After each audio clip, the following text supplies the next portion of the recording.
Hello. All right, so today I thought I would talk about some easy tips to stop late night snacking. This typically is an area that I work on a lot with my one-to-one nutrition clients.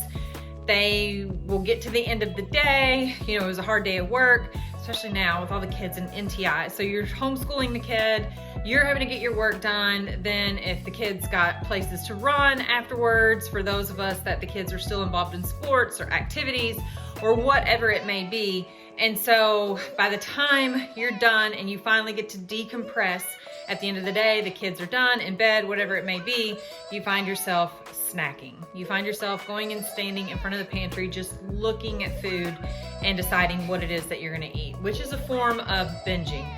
Binging is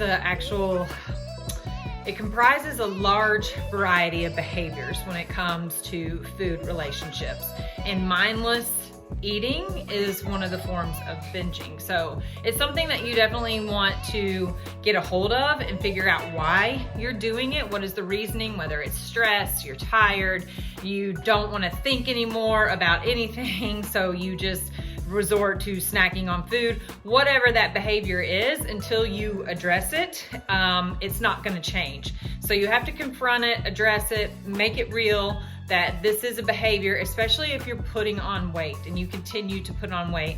Some of these behaviors will have to change, but anyways, but let's talk about a couple of the tips. I have them written down here so I don't forget, because I have a tendency to trail off, if you know, on my stuff. All right, so here's 4 easy tips to break late night snacking. So tip number 1 is snacking in the afternoon.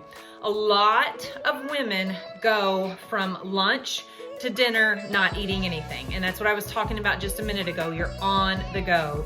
You're doing you're doing the kids, you're doing running, you're preparing dinner, whatever that may be, so you don't have a snack between them. So typically when it comes to dinner, you might be a little ravenous when it's time to eat, and you'll eat so fast that you're not full or satisfied, and then that's when some of that late night snacking comes in. So planning a little bit better, slowing down for just a second, or finding snacks that are easy grab and go snacks that are healthy and that fit into your nutrition plan, and making yourself stopping and eating those throughout the day. I have a lot of clients that don't eat during the day, and then when it comes to the end of the day, they've got 900 to 1,000 calories left to eat in the day, and that is not a good habit to get into either, because they're putting on weight, and that's a whole nother thing. But anyways, so whether we set timers on our phone to remind us, whatever works for you inside of your household, you have to figure that out. But making a conscious effort to stop and have snacks and space your food out throughout the day better, and not go such long periods without eating to where you're ravenous. We eat a whole bunch of food really fast, we're not satisfied, and then we snack, basically, okay? Tip number 2 is have a less addicting snack in the evening. So your highly processed additive foods, snacks that come in boxes and packages, guys, they are designed to be incredibly high palatable foods, so that you eat more and more. The issue with these foods is there's very little nutritional value to them, so they don't fill you up. So you continue eating more and more, and you never get full. And that's what these foods are designed to do, that so that you continue to buy more and more. And they have an addicting palate or taste in your mouth that just makes you want more and more. So I recommend finding more balanced snacks, something that contains a protein, a carbohydrate, and a fat. One of my favorites is popcorn. Popcorn is a fantastic snack. It is a great source of protein, carb, and fat, and it has fiber in it, okay? It's a fantastic snack. So replacing some of those snacks that you're eating, those empty calories that don't leave you feeling full, they don't satisfy your urge, anything like that. If anything, they make you want to eat more. Get rid of those and replace those with some better, more wholesome snacks that actually leave you satisfied when you're done with them. Third, have your snack in the kitchen. Don't take a box of chips or crackers or whatever it may be and go and sit down in front of the TV and mindlessly snack, and before you know it, the whole container is gone. Don't do that. Take your snack, have it in the kitchen, portion size it out. I do that all the time when it's something that's in I use a lot of storage containers in my pantry to store different snacks for myself, for my kid, for my husband. And so it's very easy to just mindlessly get fistful after fistful out of it. So I don't do that. I take from that container. I have Pyrex bowls. I use those a lot. On the bottom of the Pyrex bowl always has the serving size. So I can have 1 cup or 2 cups or whatever it may be, and I pour that amount into that bowl, and then that's it. And I put the container back in the closet, and then we're done. And I have it at that point. If you had it portion sized out, go sit in front of the TV and eat it, as long as we're not getting back up and refilling it, right? Or portion size out, eat in the kitchen, and then go sit down in front of the TV, fix yourself a nice cup of hot tea, and be done with it for the day. So a lot of this is, 1, changing the types of foods that we're eating, not eating ones that make us want to eat more. And then 2, addressing the behavior, looking at those behaviors and what you're doing mindlessly a lot of the times. It's just become a habit, and stopping those and trying to encourage new, healthier habits. And then last is plan your meals. This kind of goes with tip number 2, planning your meals, putting a little bit more planning and preparation throughout the day of what you're gonna eat and when you're gonna eat it and how you're gonna make that work for the week.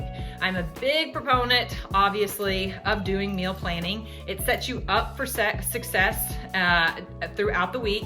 And I don't mean, I'm not a fan of meal planning in the sense of making a whole bunch of containers of the same food, like portion sizing out like some chicken, rice, and broccoli, just as an example, and making 5 of those, and that's your lunch for the whole week. I'm not a fan of that for lifestyle. It's not sustainable. By Wednesday, you're tired of eating chicken, broccoli, and rice, and you go off a plan. My preferred way of meal planning is to go ahead on Sunday. Typically we'll cook 2 or 3 different kinds of meats, and we'll have, like, I'll maybe grill some meat, I'll maybe put some meat in my air fryer, and then put some in the oven, and we'll have chicken and sausage and burgers, okay? 3 different meats, and I'll have those prepped in the fridge, ready to go for the week. And then I'll make some sides, like I buy a lot of frozen vegetables, so I'll take a big bunch of the frozen vegetables, go ahead and steam it in the microwave, put that in the fridge so that it's very quick and easy to heat up throughout the week. And then all you've got to do is, I keep staples in my pantry. You can go back and refer to my other YouTube clips. I've done a lot of grocery hauls where I show you the staples of things that I keep in my pantry that make it super easy and super quick to put dinners together at night. I work long days. I don't typically finish work till about 7 p.m. I am not coming in my kitchen at 7 p.m. and cooking a full meal. By the time I was done with it, it would be 8 o'clock, and we're just not gonna eat that late.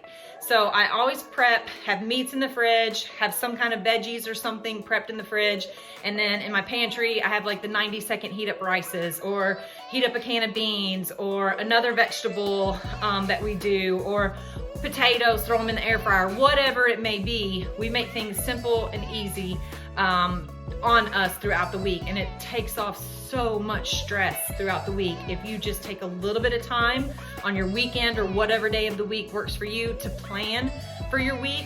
It just, I can't tell you how much it alleviates the stress throughout the rest of the week for you when it comes to food and planning your food, because it's already there and ready for you throughout the week. So I hope these tips are helpful. I hope you take them and step back maybe a little bit and reflect on some of the behaviors where you're doing some of the mindless snacking and it's continuing to put weight on you.